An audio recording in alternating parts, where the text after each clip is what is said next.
দেশে ও দেশের বাইরে টিভি সেটের সামনে অনলাইনের যুগে চিপা চাপায়ে বসে লেপ কাঁথার মধ্যে শুয়ে যারা আমার ভিডিও দেখছেন তাদের সকলকে জানাচ্ছি সাদর সম্ভাষণ। হ্যাঁ প্রিয় দর্শক, চলছে শীত মৌসুম, আর এই শীত মৌসুমে পিঠাপুলির উৎসবও কিন্তু শুরু হয়ে গেছে চুয়াডাঙ্গা, আলমডাঙ্গা, জীবননগর, মহেশপুর, কোটচাঁদপুর, চৌগাছা সহ সারা বাংলাদেশে।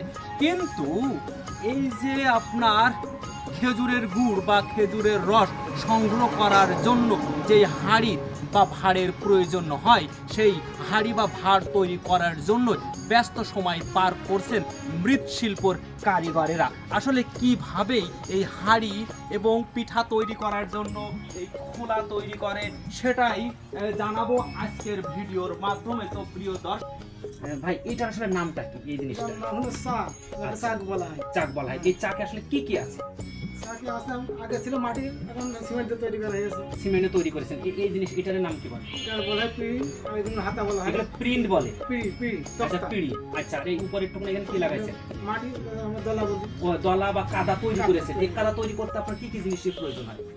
আগে পায়খানা হয়তো, এখন তো পায়খানা নেই, এখন গাড়িতে তৈরি করে। এটা কি ধরনের মাটি? এটা আটুলিয়া মাটি, সব থেকে ভালো মাটি পাওয়া যায় সেই মাটি। এটা কত কেজি কিনে নিয়েছেন আপনারা? কেজি না, গাড়ি। গাড়ি হিসেবে কিনে নিয়েছেন 1500 টাকা গাড়ি। আচ্ছা, এটাকে ছেনার পর কি ওই জায়গায় কি রাখেন আপনারা, নাকি ওই যে বাম সাইডে? ওই জায়গায় রেখে আগে পাদে ছেনে ফিনিশিং করতে হয়। করার পর ওখানে বালি টালি কিংবা নিচে বালি দেন। ও বালি, এবং এর মধ্যে কোনো পাথর মতো কোনো কিছু আছে এটা চেক করে?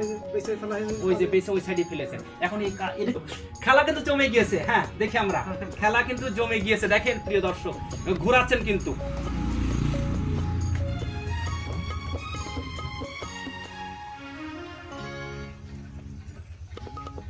চাকটা রান করে নিলেন। তো দেখতে পাচ্ছেন, দেখেন হাতের সুনিপুণ ছোঁয়ায় কি সুন্দর চমৎকার দৃশ্য। বাহ বাহ বাহ, আমারও কিন্তু ভালো লাগছে। এই ভিডিওটা আমার কোটচাঁদপুর, মহেশপুর, ঝিনেদা, জীবননগর, আলমডাঙ্গা, চুয়াডাঙ্গা, যশোর এইসব অঞ্চলের লোক অনেকেই কিন্তু তৈরি করা দেখেছে, কিন্তু বাংলাদেশের অনেকে কিন্তু আপনার এই চাক তৈরি করা বা হাঁড়ি তৈরি করা দেখেন। সেটাই দেখাবো আজকের ভিডিওর মাধ্যমে, এবং দেখতেও পাচ্ছেন। বাহ বাহ বাহ, কি চমৎকার, অসাধারণ অসাধারণ।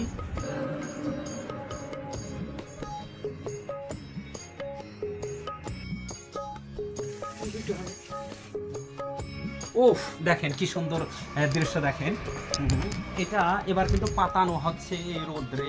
এই রোদ্রে শুকানোর পরে তারপরে যে দেখতে পাচ্ছেন প্রিয় দর্শক, দেখতে পাচ্ছেন এই চারি সাইডের ভেতর কিন্তু একটা গভীর করে আপনার আখা খোঁচা হয়েছে।